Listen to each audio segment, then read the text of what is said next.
Today's program will be about how to, like the pandemic going on and everything. You're stuck at home most of the time. You shouldn't use mass transportation, so you just go crazy on the internet and use it as best as you can. So the internet is a great tool, even so for sketching. So I'm going to show you just how to do that, how to do urban sketching through your screen.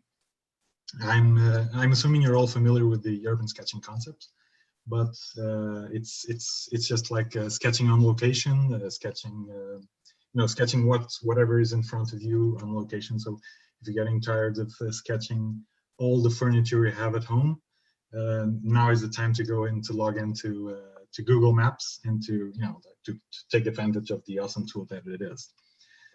I sometimes do it even for teaching classes and everything. So let's do it.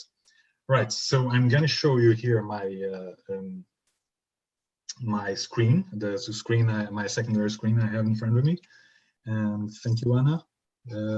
So this is the Earth. This is my studio around the Earth.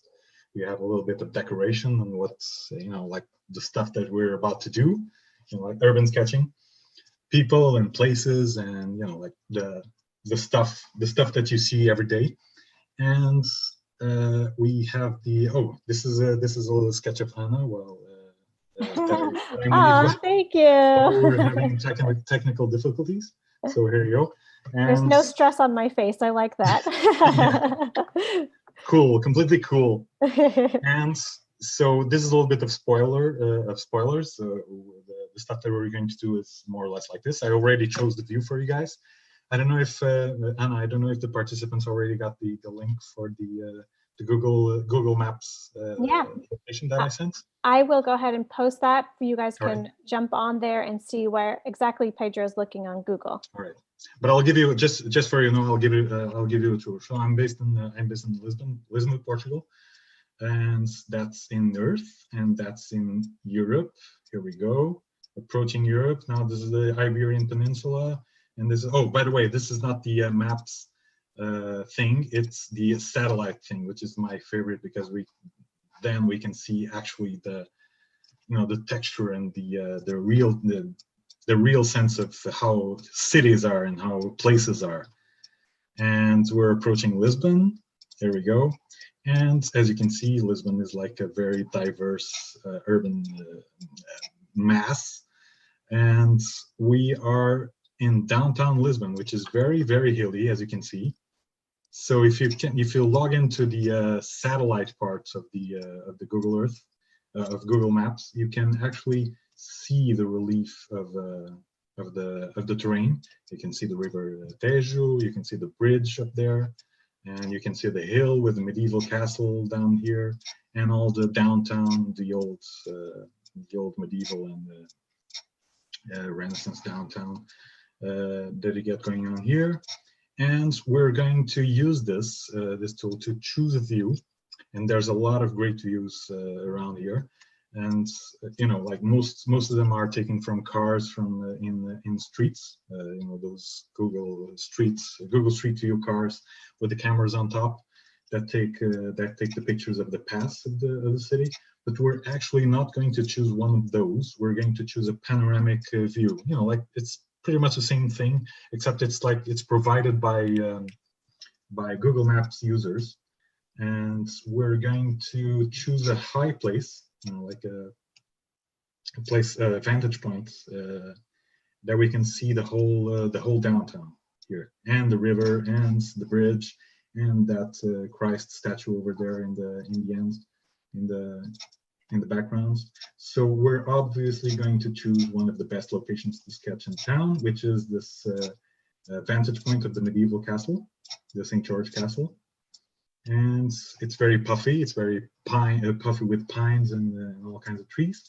And we have a great view to the city, to the rooftops of the city. So let's just get going. So to choose a view, you just got to go to that little green, not green man, little yellow dude over there.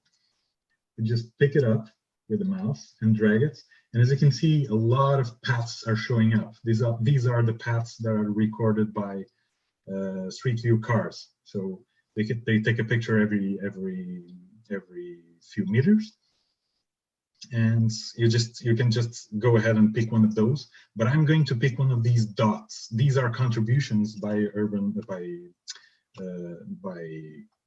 Google Maps users of panoramic pictures. I'll just show you a couple of these. I'll just show you one. You just choose one of these, and we drop the little man here. Okay, there you go. It's Awesome. always a surprise. It's always a surprise what you get. And just to recap, you're in Google Maps for Yep. those who are just jumping on, and you're in Lisbon. Exactly. Here's All right. the Pedro River. And we are upon the castle, upon the medieval castle. So you see there's a lot of people taking pictures, but this is not a great picture because it's really blurry. It's on the, nobody has this view. This is clearly a camera that was placed on top of the wall. So we're going to choose a little bit more of actually an eye level view. And I've already provided that view. I have it over here in this different tab. So we're just going to shift over here. This is a much better picture of the same atmosphere, of the same place. You can see like the light is coming from there, the sun is coming from there, the sun is shining, people are enjoying the sun on top of the castle. You can see the whole city. You can zoom in, zoom out. I mean, this is a great tool for like traveling all across the world, especially if you're if you're homebound, as many of us are right now. And it's a cool picture. I mean, it's something that you'll see on a day-to-day basis if you were actually there. It's like there's a lot of tourists. There's this kids looking through the telescope here. So this is the view that we're going to sketch. But because it's very flexible, I mean, you can turn your head around like you would if you were on location, because you have a neck and it twists to one side and to the other and to up and down. You can also do this in Google Street View. So there we go. The advantage here is that we have an awesome zoom, like superpower. Awesome. And so everyone can have a different view if they want. Exactly. Yeah. That was the point of choosing one of these views. Is that I'm personally going to sketch on this demo. I'm personally going to sketch the same view as I did here. So here we go. Spoilers. And but you guys can choose wherever you like and just tag along in the demo. But you can just you can just move the view to inside the castle, or move the view a little bit to the south, and then you get blinded by the strong sun. And you can zoom a little bit in, you can zoom a little bit out. But I personally like this view because there's a lot of people here. There's people in the foreground, there's people in the backgrounds. So I always like to insert people in my sketches, and there's deep shadows. So we're going to use this to dramatize a little bit more the effect of the shadows, and to dramatize more the whole thing, the whole sketch. So here we go. Awesome. So I'll choose a view. I personally like to follow that rule. I'm just going to sketch here a little bit while we keep this view. I'm going to follow the rule of thirds. Many of you may already know about this, but the rule of thirds is like a mystical, magical rule that photographers and artists have been using for ages, for countless times. And it's like you have a frame, you have one image that you want to capture, and you divide that image in thirds, horizontally and vertically.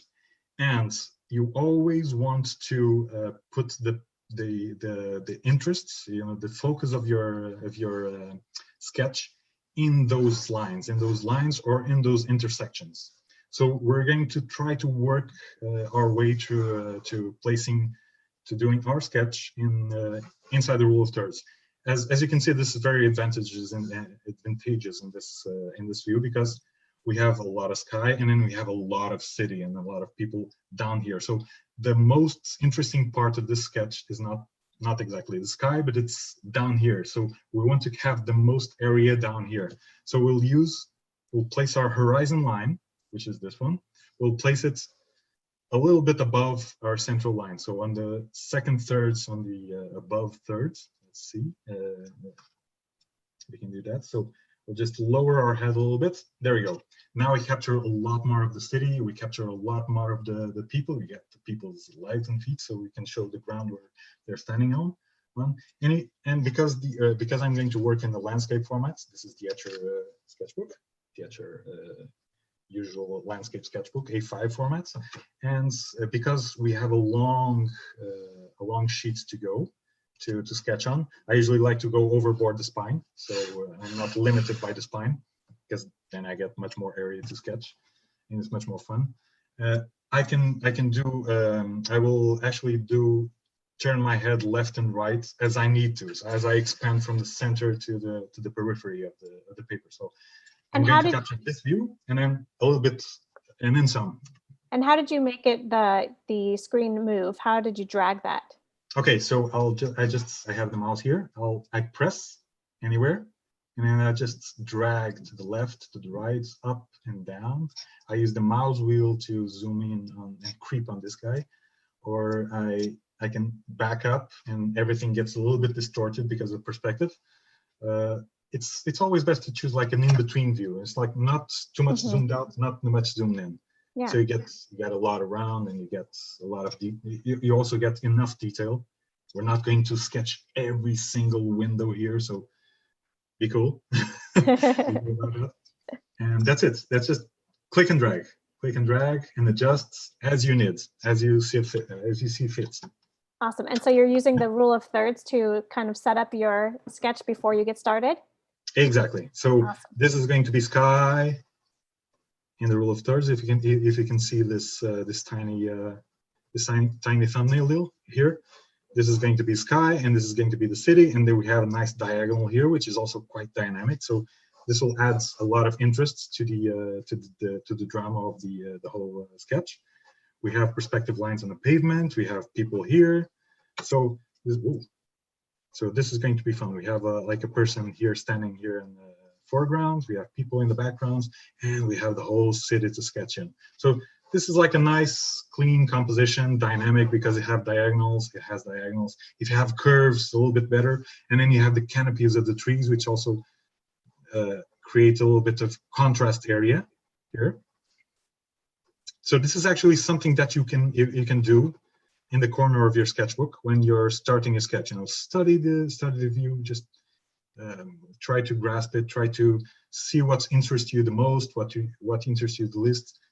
Cut out what doesn't interest you, include what interests you. So this is kind of a way to not waste a lot of paper and to quickly understand what you're seeing and what you're going to interpret in your sketchbook. Yeah, awesome. That makes sense. And Anna Larson has a great question. She was just curious, what's the difference between Google Earth and Google Maps, and which one are you using? Okay, I'm using Google Maps because it's like browser based. So I just log into the internet, I go to the browser, Google Maps, and that's it. I have the whole Earth to me. On Google Earth, you have to install. It has a few more gimmicks and tools and everything, but it's not important for now. So Google Earth is an installable product, and Google Maps is a browsable product. Awesome. Thanks for making that clear for us. Thank you. Cool. All right. I guess there's nothing else to do but to get started. All right. I'm going to shift the view, so I'm going to pick up my phone here. Go ahead. You're good to go. Overhead, so you're going to lose this. You're going to not be able to see this the screen anymore. So be sure to follow the link that Anna sent you. Yeah, and I'll post that again in the chat. So you guys, if you're just jumping on, you have the same chat that Pedro is looking at to get that view if you want to have a guide as well. Okay. So I'm guessing that Anna, sorry. And also, if you guys know, we have a mini workshop for Pedro coming up. If you're loving this and you want more, I'm going to post that link into the chat as well, so you guys can have that experience more with Pedro here. Let's get going and see what's going to happen with this awesome artwork. We are set up. I'm putting you back on Spotlight. Thank you. There you go. All right. So this is my work area. Welcome to my work area. I'll keep this one. This is also, I tore this page from the center of the Etcher sketchbook. Sorry about that. But I just wanted to get the same paper here and here. This is just for quick doodles, so I can show you stuff that I'm thinking about, but not actually. Maybe they're not coming true in the sketch. So I'll just use those to, I'll just use this as a work area. All right, blank page. Be very afraid.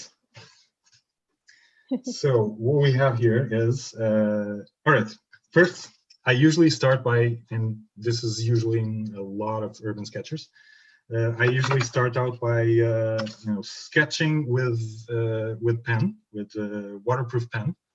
I have a few of these. This is one of my favorite pens. It's a Noodler's, and it's loaded with waterproof ink. This is very important because I like to sketch first and then watercolor over it. So it's very important to have it loaded with waterproof ink. These markers also always, they do the trick as well. I don't like them so much because they're stiff and they're calibrated. Well, I do like them, but they're just, it's a fixed length. It's a fixed thickness in the point. So I like to have a little bit of flexibility. So you can have with these nib pens. I can have like thick lines, and I can have thin lines, and I can have thinner lines even. So this gives me the same tool gives me a little bit of expression, more expression in the line work.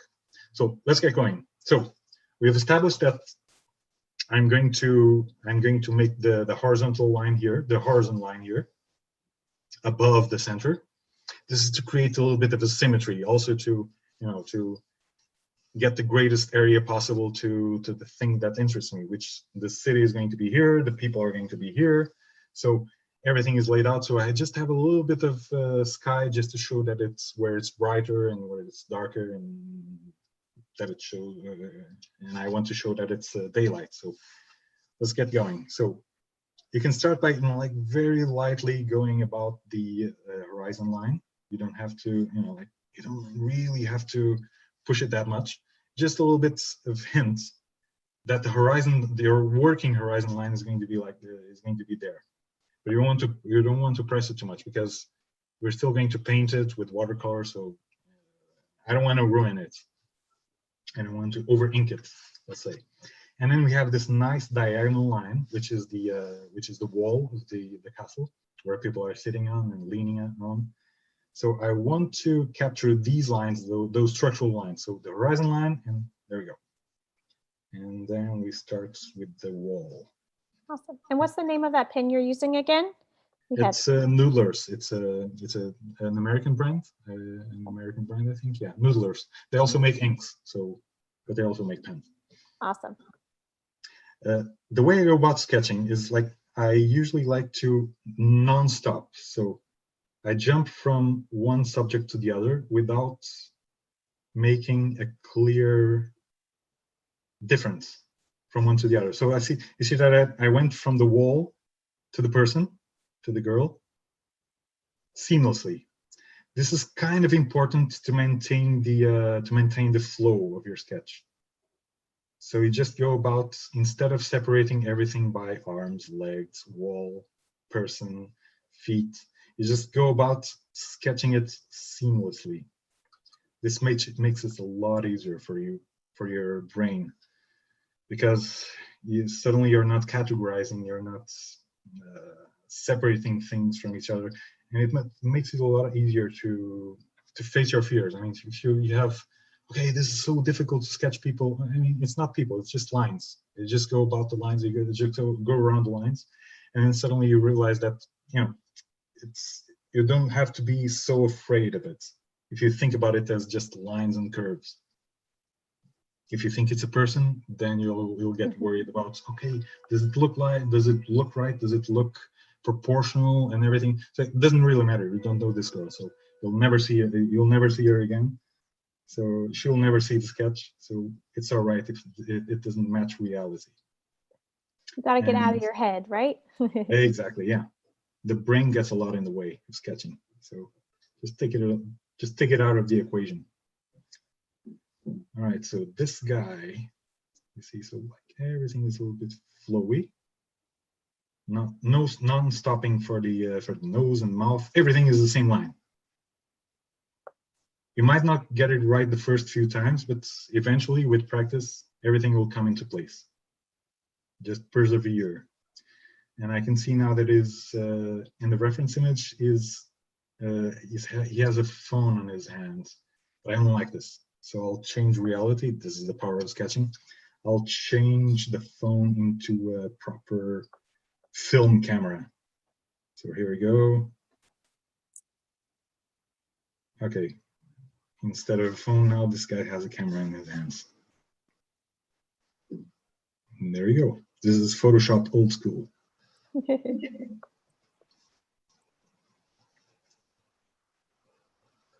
See, this is a neat trick to test at home. Just go about the line, flowing, without lifting the pen, without lifting the pen too many times. Just go at it. In time, you'll see that it's very how do you say? It's good for you in the end. Good practice to challenge yourself to not lift your pen. Yep. You get a sense of the wholeness of things. Mm-hmm. A continuous line. Yeah. This is not a person. This is just figure, which is part of the other figure, which is also already a tree. So you jump from things to things without realizing that you're sketching things. Is this something that you practice, that you had a lot of practice with before you? Yeah, one thing that helped me with this flowing line process is blind contour drawing. So if you look up blind contour drawing exercises online, you'll probably find a lot of stuff. It's basically sketching without seeing what you're sketching. It's very difficult at first, but then it pays off big time. You're trusting your hand more than your brain. Exactly. Yeah. It's a little bit like that drawing with the left side, drawing with the right side. What is it? Mm-hmm. The drawing with the other side. Ramona says it feels like a contour drawing. That's from Ramona. Yeah, exactly. That's it. And it's also now there's a trick there. It also allows you to get away with a lot of stuff. I mean, if you make a mistake with contour line, it will go unnoticed, or chances are it will go unnoticed a lot better than otherwise.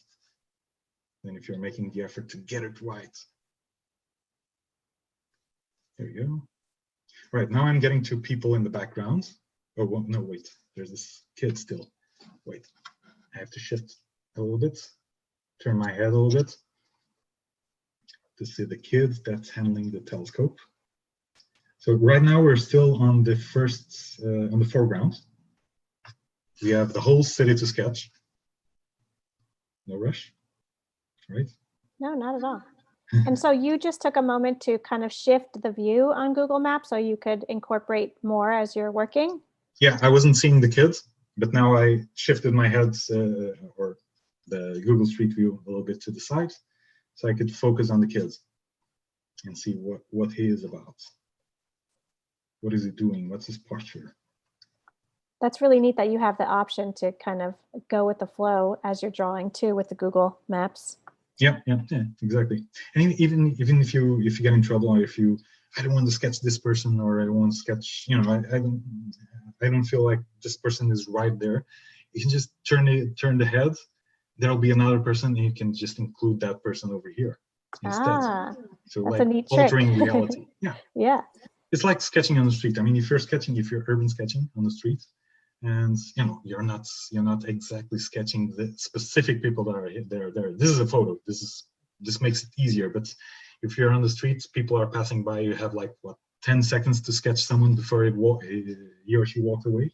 Mm-hmm. So this is the same process. I mean, you just grab another person from another place if you like them more. And there you go. You don't have to put a lot of detail into the people. I mean, the posture is the most important thing, actually. Like you see here, I'll try to zoom in. You see here, there is not a lot of detail here. I mean, just a tiny line or a tiny point on the eyes is enough to characterize a face. And if with practice, you'll get the proportions and everything right. So in the end, it's all about practice. Yeah, you just want the idea there. You don't really have to go in with all the details. Yeah, exactly. And the posture and the posture mainly. And so I see, for instance, I see that this guy is leaning a little bit backwards because it makes sense because it's grabbing the telescope. But I'll try to make him a little bit more based and, do a little leg here. That's not there. It's not in the picture. But I'll draw the leg a little bit back, a little bit more to the back to him, so that it looks a little bit more balanced, more vertical. So you can make this. These tiny adjustments, and now I'm just sketching people in backgrounds. It doesn't really matter how they are, just matters that it's like they sound or they look plausible. The idea that they're people is coming across. Yeah, exactly. It's just a mob. I mean, and for that I can jump on in here. One neat trick that you can use is like if you sketch the horizon line and you're imagine that you're standing up. So if you see people on the streets, everybody will be more or less everyone will be with their heads in the same line. I don't know if you ever already noticed this in a crowd when you look around, and if everybody is more or less the same height, no matter how close or how far people are, they're always with their heads upon the horizon line. Wow, that's neat. Very neat. Try to notice this next time you go on the street, and then sketching people, sketching crowds becomes much, much easier. And also, we have a sense of perspective. You have a sense of depth with no perspective skills. That's just it. One line and people. That's it. You get a sense of like a square or like a plaza here, without only by sketching people, in different distances. And then you have neat tricks like, okay, this person is like this, and then you put one leg in front of the other. What happens is that this person suddenly is walking either towards or against you. We don't know, but small tricks like this, like the head is here and then the feet are in different heights. This makes it that the person is walking over here. Also, you can put long hair on a few of them. Just a few lines, a few jots. Does that word exist? Jots? No. Doodles. All right. Okay. So now we have the foreground. I just want to make that there's like an outlet of the wall there. This is just nitpicking. And now we get to the trees. When you get to the trees, you want to get like a loose, irregular line. So just loosen up the line, just loosen up the hands like this. Don't try to grasp it so tightly, and just go as irregular as you can get. Like this, like this. You can also put a few dots in, a few dots there, and this will make for like leaves blowing in the wind. And that's it. Suddenly you have like a canopy of trees. You make it look so simple. It is. Just try it out. No, it takes practice, but it's actually like the baseline, the thumb rules of it are very simple. You can even do like a double line, like you go back and then you go forth on the same line, but wiggling it as much as you can, so that it doesn't coincide, it doesn't match, so that you get the confusion of the leaves in the lower part of the canopy. There you go. We have a good question from one of our viewers. Does the distortion, when you're looking at the reference image, affect the result of the design that you're sketching? Oh yeah, that's a thing. That's actually a thing, because when you're looking at a panoramic photo in Google Maps, one of these, everything that's in the edge of the screen is distorted because of perspective, because of the lens, the camera lens. So all you have to do is drag it to the center. Whatever you're sketching, for instance, now I'm going to sketch this person here. So I'll drag it to the center so it doesn't get distorted. Okay, so as you're sketching, you just pull it over so you can reference that part. Exactly, and the focus of my attention is always in the center of the screen so that it gets the least distortion possible. Very cool. That was a great question. Thank you. Yeah, good. Please shoot your questions through, because there might be some people, sometimes I'm so inside my head that, or somebody else thinks of something that maybe you're not thinking of, Yeah, exactly. So please shoot them through. Okay. I will, definitely. Now I'm just adding a little bit of pavement lines, just to get the ground, just to get the pavements. And also, so there's two things that we gain here. First, we get a little bit of the sense of distance. As the lines go farther, they come closer together. Like suddenly they're like very close together, but they're also very fine. So this gives you immediately a sense of depth into the scene. Also, when you draw the joints between the stones, the pavement stones, it kind of gets perspective lines into it. So you also get like an acceleration process going on there. So that's it. We have our vantage point here. We can maybe start to delineate the green parts here, the bushes and the trees. Now I'm adjusting my view again. And that technique is similar to what you were using on the tree with the very loose. Yeah, exactly. I'm just barely grabbing my pen, going back and forth in the same line. Wiggly, wiggly, wiggly.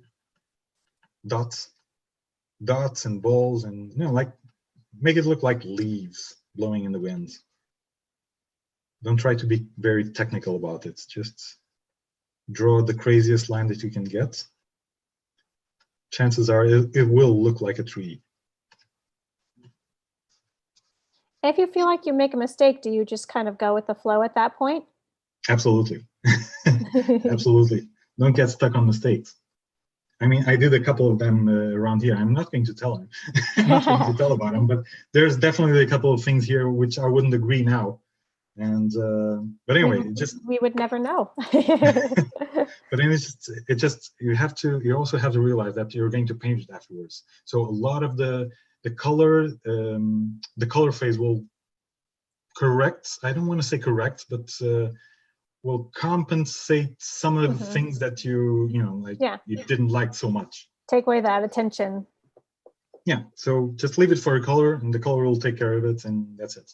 All right, so now we're focused in the city. So I'll zoom in. I'm zooming in a little bit my view over the city, just to get a sense of the details and the street directions. Of course, I'm not going to sketch the whole thing because that's just crazy. And there's no time for this. It will be like an 8-hour sketch. I'm just going to get a sense of the direction of the streets, the lighting on the facades, and a few of the closest roofs. So you have zoomed back into the reference, and you're looking at a closer view of the city, and you're just going to translate that very loosely, correct? Exactly. Awesome. So now I'm just going to sketch in detail, or more or less detail, the first few roofs, the first few tiled roofs. And then I'm gonna go crazy on the foreground parts. Even here, I'm making up a lot of stuff. Please don't feel constrained about the about the complexity of the whole thing, because they'll just get you stuck. Javier says, hello from Seville. Hello, hi.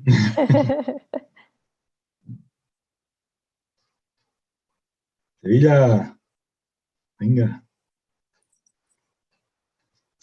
Right. So you see, in the same now I'm doing with this tiled roofs, in the same vein as the contour sketching or the like the flowing line sketching, I'm going to do, instead of going like this, like drawing, going back and forth in every line, going just forth in every line, I'm going to go back and forth, back and forth.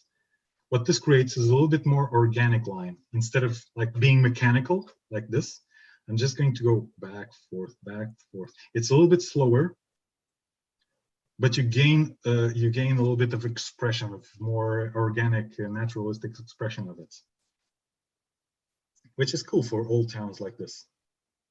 So back, forth, back, forth, back, forth, and you get some exercise out of it as well. Thank you for showing that. It's nice to see it on the white piece of paper too, just to visualize what you're doing on the top of the buildings. Yeah, this is a cool, neat thing to have. Like just yeah, have a backup page just for show the little details that we're not seeing. Very, helps us zoom in a little. Showing the tricks. Tricks of the trade. Yeah. I just wanted to tell everyone we are going to extend, since we had some technical difficulties, so we're going to extend just a little bit longer, like 20 minutes past the hour. All right. So you all know we still have plenty of time. We have 25 minutes left in the live, and also for you, Pedro.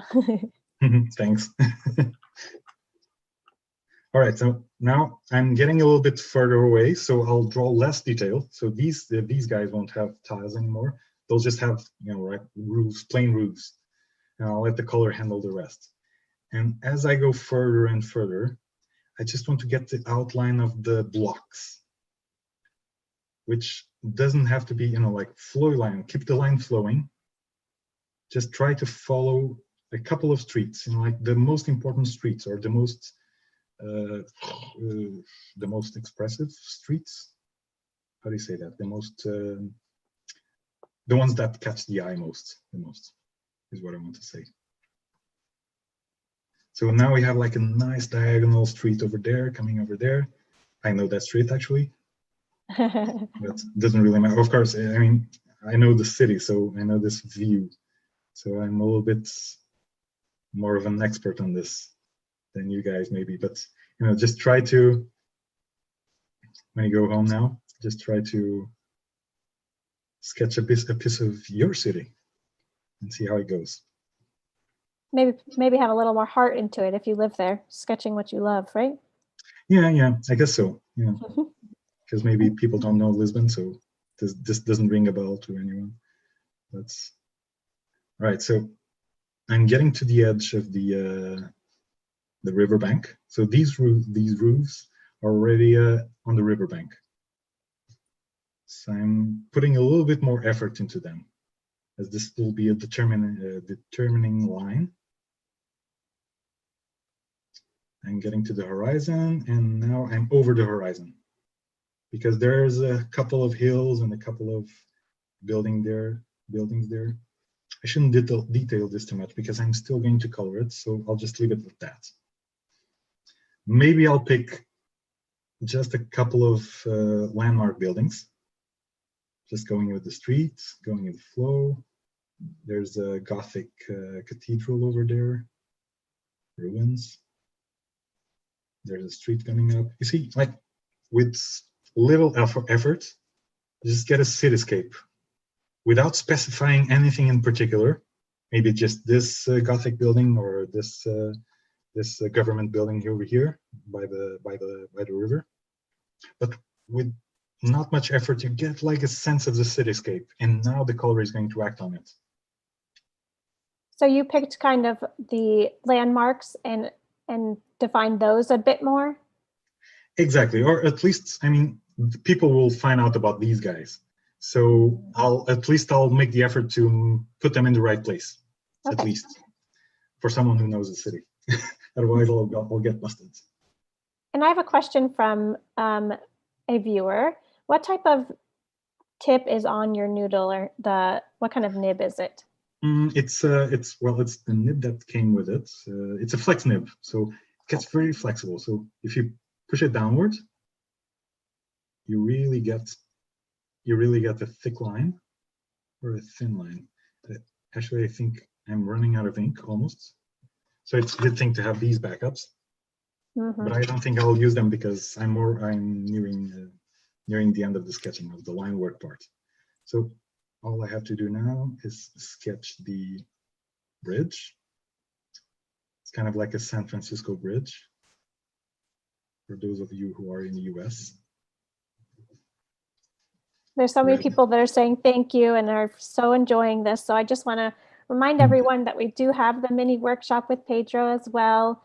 And it's limited seating. So you want to jump on our site and get your seat now so we can have some more time to spend with Pedro and walk through and all that good stuff. I'm going to post that in the chat now. Thanks, Anna. Yeah. Okay, now I'm just going to finish this off by adding a little bit of texture to the wall here, because the wall is so close. It deserves a little bit of love. So let's just put some like irregular texture, a little bit like we did with the trees, except now that we have like we have hard lines here to determine that this is a block of solid stone, and then we have like kind of holes and like tear and wear from the times. This is enough. I'm thinking this is enough. So okay, now we have a sketch. This could be a finished sketch, a finished piece. As an urban sketcher, we always have to be on the lookout for, like maybe you're sketching when you're waiting for the bus, and then the bus comes, the sketch is over. So you're always on the clock. So you always have to assume that you're going to end the sketch short in like before you want it. So you always have to like keep the sketch finished in a way. And I say this between commas because it's finished sketch is a concept that troubles me a lot. Anyway, okay, now we're gonna go for colors. So I'm picking up this bucket of water here. We have the luxury of having like half a liter of water here, so because we're home. But if I was on the street, I would just like use like a small container, a small portable container, and I'm gonna use this these simple Da Vinci synthetic brushes. They're nothing special. I mean, they're good. They're pretty good, but they're synthetic. It's not like fancy watercolorist stuff. And like I like to carry around one flat brush, a tiny brush for the details, and a round brush, medium round brush, which is good for great washes. At home, I also like to have this one for comparison. It's like really thick, but it's like a spatulated brush, but really big, so that you can lay great amounts of ink and water. So let's just go at it. By now, I'm talking too much, so by now the ink is probably dried out. So you do want to wait for it to dry? A little bit, depends on the ink and depends on the climate. Right now it's a little bit humid here, so it's probably take like a minute or two to completely dry. And let's see, I might even blotch out. No, it's pretty dry. I have to read this comment because it's hilarious, but this person says, "Holy llama, I can suddenly draw people." Holy llama. And I love that they said llama for etcher. That's our little guy. But your tips are very helpful. So many people are enjoying this. Thank you, thanks. Well, people are my thing, like I really like to sketch people, and I really like to include them in the cityscapes because it brings a sense of humanity into this and brings a sense of scale as well.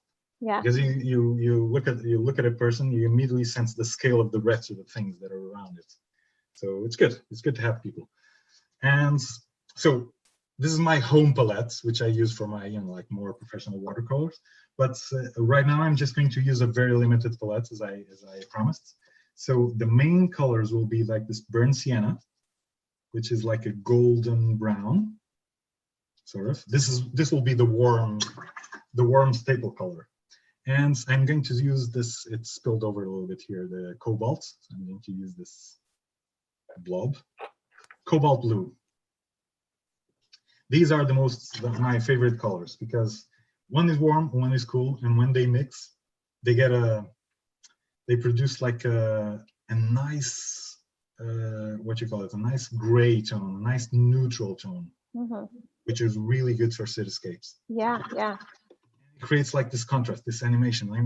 The human eye thrives on contrasts, and the human eye thrives on these. Okay, there's warm, there's cool. The human eye goes crazy. You know, like this is storytelling. You know? Just like these two things are storytelling. So we're just going to go with these two colors, and then I'll use. Sorry, I'm getting away from. I'm getting ahead of myself. I'm going to use mainly these two, cobalt blue and burnt sienna. And I think I'm going to use a little bit of alizarin, crimson, mostly to mix with the blue to make a violet. So just, and very important, paint gray here in the corner. And how do you choose your palette, the colors you're planning on using? With time. With time. Well, right now I'm sticking to this palette, these 4 or 5 colors that I just described. And these have been my staple colors for a long time now. But every once in a while I get, like an accent color, like for instance, I'm going to paint this woman red, or maybe alizarin. I'm going to maybe paint this one turquoise. Well, I'll pick a couple of accent colors, but not so much. I want you guys to understand that the limited palette is also a good thing. Awesome. So, and you can mix the colors that you're using as well, like you said. Yeah, exactly. Like the gray that I just demonstrated, which is produced by the cobalt blue. So now I'm going to, for the sky, I'm going to use a lot of cobalt blue. So I just want to get it a lot here mixed. And first things first, I want to get some clouds going on here. So I'll clean the brush. So this is fresh water. I'll just put some blobs here, blobs of clean water. So a wet on wet technique? Yeah, exactly. This will create like a zone where the blue will melt with the white of the water, of the paper. So I start to paint from top to bottom. And you see there's a mix there, very interesting mix, very cloudy, misty mix already going on because there's water there, clean water. So I'll just leave it there like this. Half of the watercolor work is done by the watercolor itself. It's just a very lazy tool for lazy people. Just go at it. Sorry. Like really cobalt it all the way. Skies are different in every part of the world, so pay attention to the blue in your own sky. So we have another question from a viewer. You already mentioned you're using the A5 Etcher Sketchbook, and what was the palette that you're using today? The metal thing? Yes. Or the colors? The paints, yeah, the paints.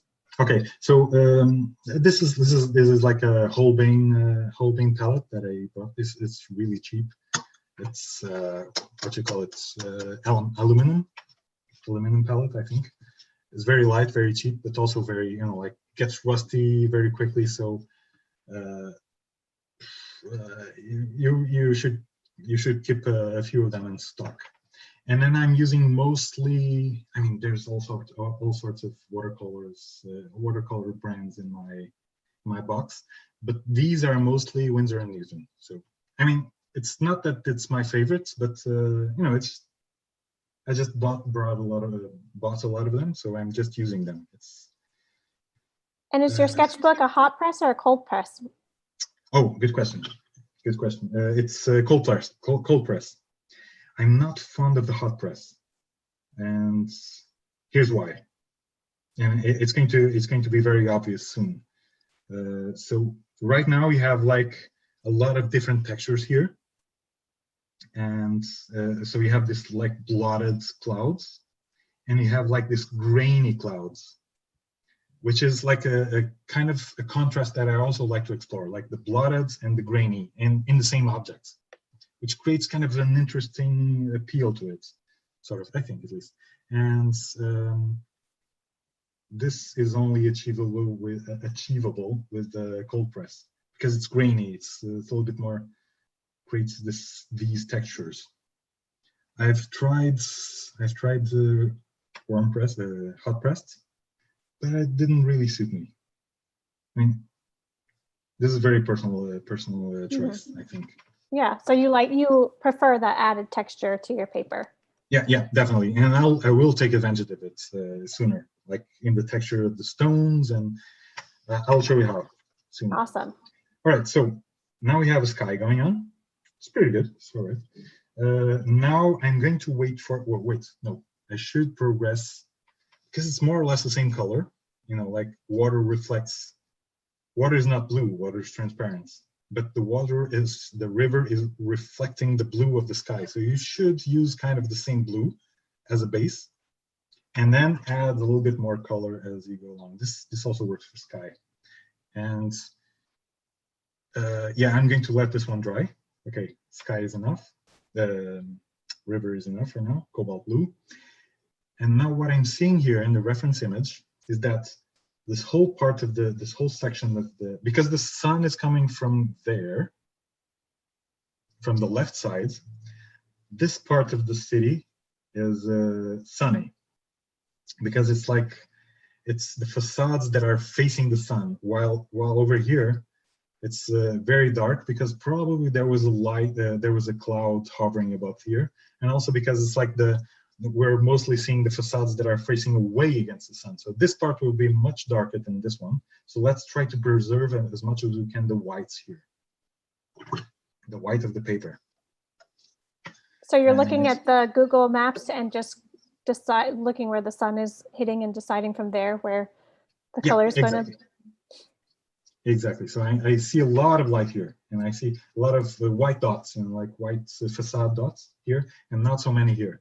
So I'm just going to paint over it with this mix of cobalt and burnt sienna. There you go, the two staple colors. This produces like this urban gray. Like a warm gray. Like a little bit all over. I want to leave some white spots, of course, to make it shine a little bit. But, you know, it's like just a layer of gray. Urban gray. This should be a new color. With some highlights or shadows. I love that you suggest that color because it definitely makes it more like a city. Yeah. For sure. It looks great. Yeah, and we'll get to the roofs later. I mean, the roofs are, the tiles are reds and orange and everything, but we'll get to them later. First, like, it's capturing the atmosphere of this. And the light dark parts. So we have like, now we have like dark here, and we have very light here. I'm just still going to use a little bit more of, I'm getting a little bit more blue. It's good to have, when you're adding this layer, sometimes it's a good idea to not wash the brush and to just have the previous load of it. Just mix it as you go along. Now I want more blue in this part. A little bit more blue here and here. Now I want more burnt sienna, so I want a little bit more warmth in this part. So always work with the pen, with the brush, with the dirty brush, basically with the brush carrying the previous load. And now I get to the lighter parts. I start like fading out a little bit. I'm cleaning, adding a little bit more clear water. But I mostly want to preserve the most white as possible. All right. So this is already getting a little bit of a difference here, like dark, warm, dark, and light. All right. Next up, I think we can get started with the green parts. And while we wait for everything else to dry, but I want to get the mix here. You see, I didn't pay much attention to the edges here, because it's like deckled edges. I mean, there's no true edge to a tree. So we just go. We can just use the urban gray. You can overlap it a little bit with the trees, and then you go with yellow. Okay, so this is another accent color that I didn't talk about. This is actually Windsor yellow, but I guess you can use like lemon yellow or something like that. Any kind of yellow that you want, that you have in your personal palettes. And I use yellow as a base for the greens, because limited palettes. Yellow and blue turns into,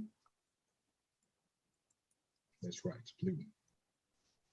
Green, sorry. All right. So we get a nice layer of yellow all over, even all over the people's faces and everything. But it's good. I mean, it's like watercolors, it works a little bit like this. I mean, you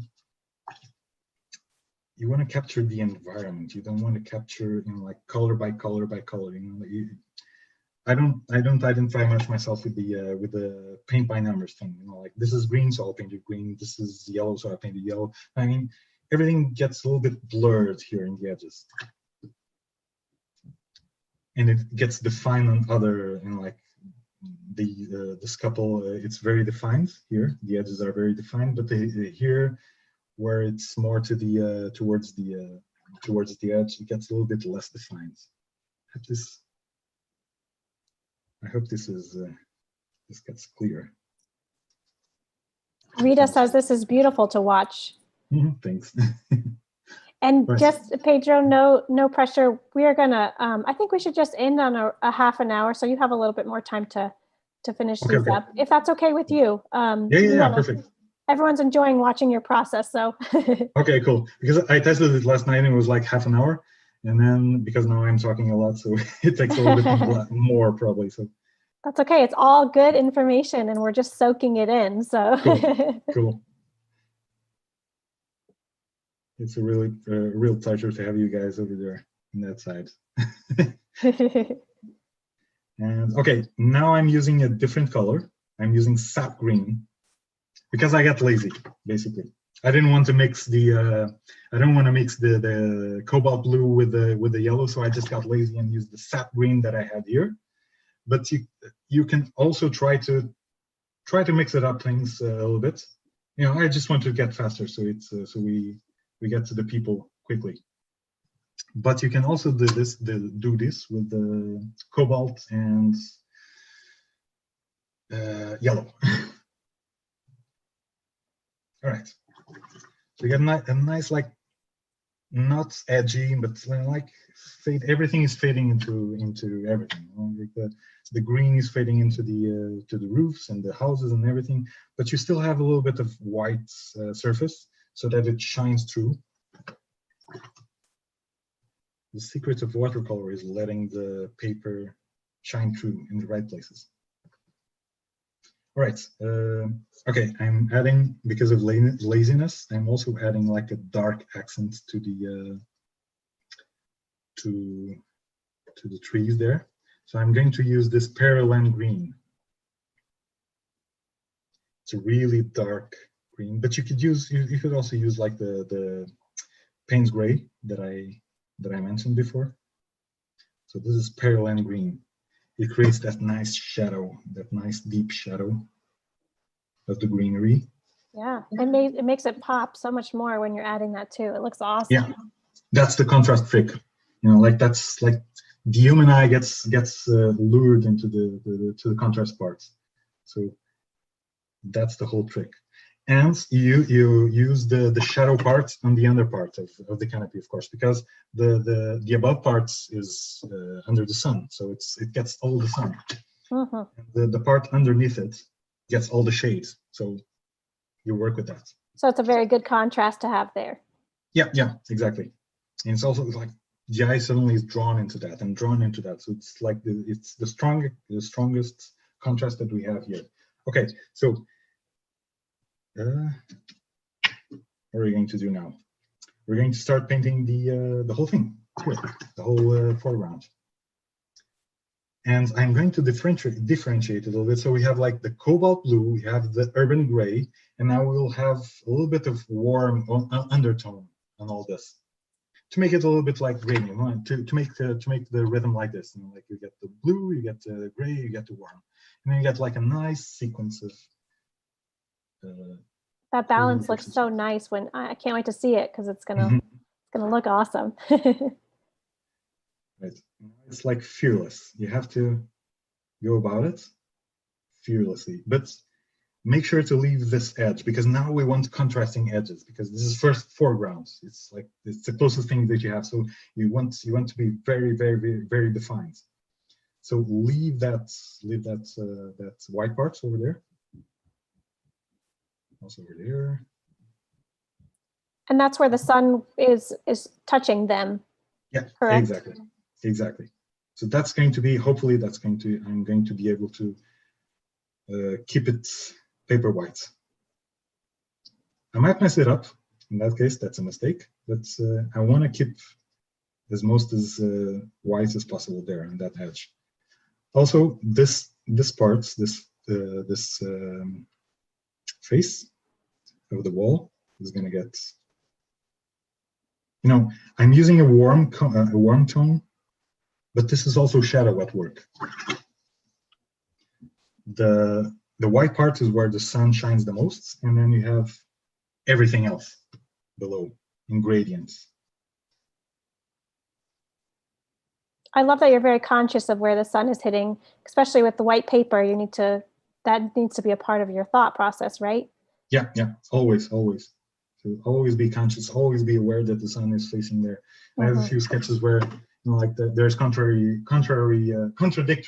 shadows, and it's kind of funky. Well, you don't notice it right away, but when you notice, it's like it sticks out like a sore thumb.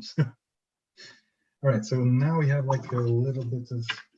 I'll use this white one, just to spread the warmness. Just spread the warmness over the ground. One of our viewers asked if this will be available later. So yes, it will be. It's on our YouTube channel. And also I encourage all of you to sign up for Pedro's mini workshop, because that is limited seating and you get to paint alongside him, have some of the supplies ready to go. So you can just jump in and get started with him right away. All right. So what's going to happen now is that I'll pick up a little bit of cobalt blue and just paint it over the burnt sienna here. Oh, there's that gray again. Woo. Yeah, exactly. So now you see what's happening. It's like everything is very warm, but then suddenly there's a gray area, a literal gray area. And you can get like this couple of like brush strokes, this dynamic brush strokes. I can see that the shadows from the reference photo, I can see that the shadows are all like this. So I get a good amount of, now that I have my burnt sienna base, I get a good amount of cobalt blue, and I just, and suddenly there's a shadow there. Amazing. I love it. And also, guys, if you're painting along, please use our hashtag Etcher Mini Workshop, and we can see that you guys are following along and see some great work. And we have a monthly contest that you will be entered in if you share your work on our social media. Yeah, I already won one of those. I did win one of those, actually. One of our viewers says, "I love your sound effects." That's when you know you're getting into it, right? The sound effects? Right, oh, with your, yeah. Yeah. It's because like a universal language. Okay, so there we go. What am I missing here? I'm missing, okay, the roofs. So this part should be dry by now. Okay, so one thing about the Etcher sketchbook, especially the cold press, is that it dries very slowly. So we have time to go back and forth, but you also have time to mix colors, basically. So I wouldn't be able to do this in any sketchbook. I mean, this mixture, this fuzzy mixture, this has to be actually cotton paper. So if you're getting an Etcher sketchbook, that's what it's good for. Yes, and our sketchbooks are 100% cotton, so yay. Oh yeah. So everything is still wet here. So all the brush strokes that I put here are going to blend together, which creates a neat effect. It's not better than the, it's not better than the other one. It's just like it allows for a different kind of work. Okay, now I think this part is mostly dry. It's still a bit humid, but I'll get started on it. I'll start with, okay, now we're going to paint the rooftops, or the tiles. And we're going to use a mix of burnt sienna and alizarin crimson. Creates this deep orangey red or something, some kind. Right? Oops, maybe too much alizarin. More burnt sienna. Now it's like detail work. Now I should be like a real professional and be very, very careful. And Antonio was wondering, do you use natural or synthetic brushes? These are synthetic. Sometimes I have a few natural brushes for, like for more professional watercolors, like when I'm painting like a gigantic watercolor, or A3, A4, A3, A2 size, or even bigger. And then I use like natural brushes, natural hair brushes. But these are synthetic. This is just sketching. It's not like an artistic thing. It's not like an artistic statement. It's just a sketch of a city. So synthetic brushes are really good. Are enough for this. You see, now that I'm using this flat brush to just to highlight a few rooftops, tiled roofs, and it's like just horizontal lines, horizontal dashes. So you're kind of following the streets. Exactly. I'm reinforcing the sketch part. But I don't want to, I don't want to overpopulate this, because I want the brain to work also. The thing about the brain is, like, if you sketch one part and you paint one part and you don't paint the other part, and then you paint the other part, like the in-between part gets filled in by the brain, by the mind. The mind naturally assumes that whatever is in between is also that pattern. So you don't have to go too crazy. Yeah, so you don't have to go too crazy with the details there. Very neat. You can just leave that part alone, or just let it shine through. Maybe get a little bit more contrast on the lighted parts and the bright parts. Just careful dogs. There we go. Right. One thing that I still want to do here, let's move over to the shadows. So Payne's Gray. Payne's Gray is although transparent, is a very strong color.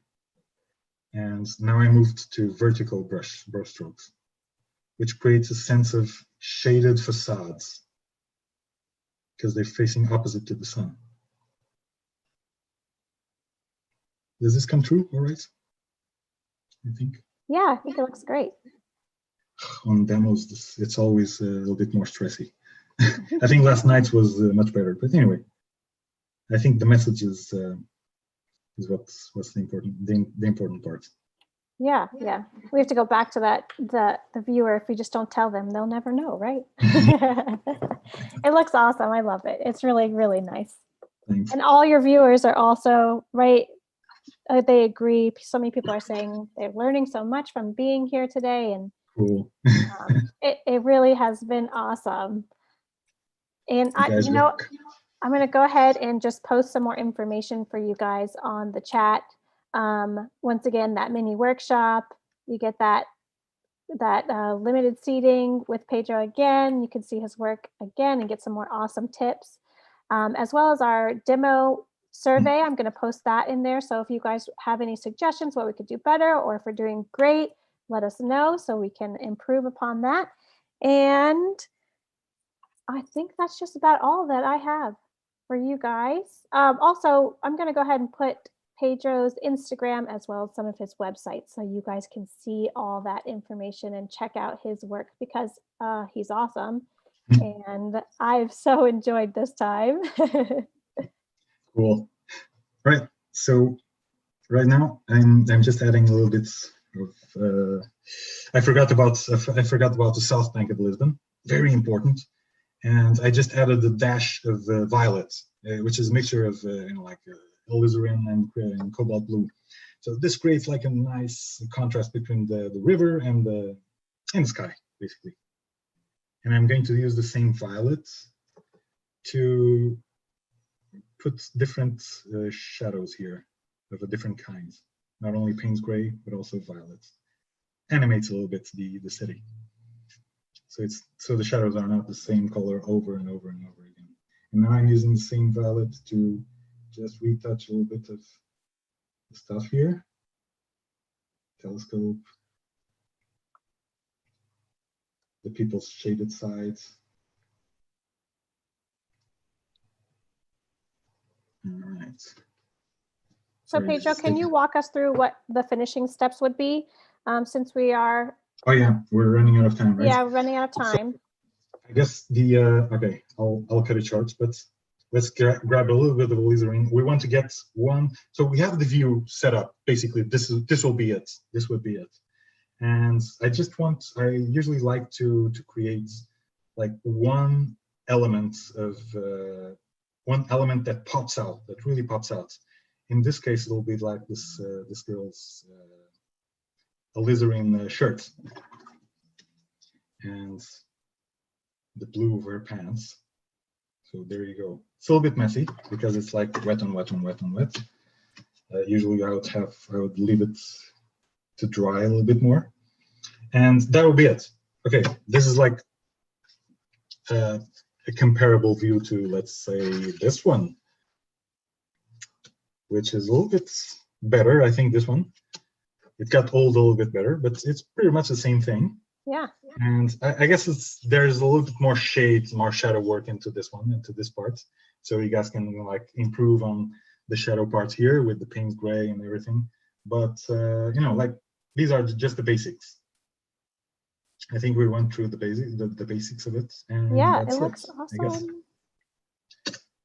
Steph said it's wonderful how you explain how much color you're mixing, and all just the little steps really help understand everything that you're walking through. It was really a great lesson. Thank you. Okay, finishing touch. Let's just go crazy and ruin it. I like to say that if you didn't read the sketch, you didn't learn anything from it. So let's just use like a very dry brush and try to put a foreground tree here to frame it. There you go. It's probably a little bit too much, but anyway, that's a ruined sketch. There you go. Right there. I still think it looks great. I don't know what you're talking about. All right, guys, so we are going to wrap it up today. And just a reminder, if you loved this video, subscribe to our YouTube. We will give you reminders and notifications that we have some great artists coming up. So if you're really enjoying this, definitely subscribe.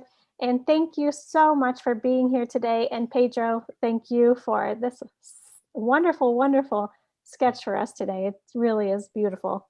Yeah, thank you, Anna. Thank you all you guys for being here. And also thank Etcher for this opportunity. It's really great. Awesome. Thank you, guys.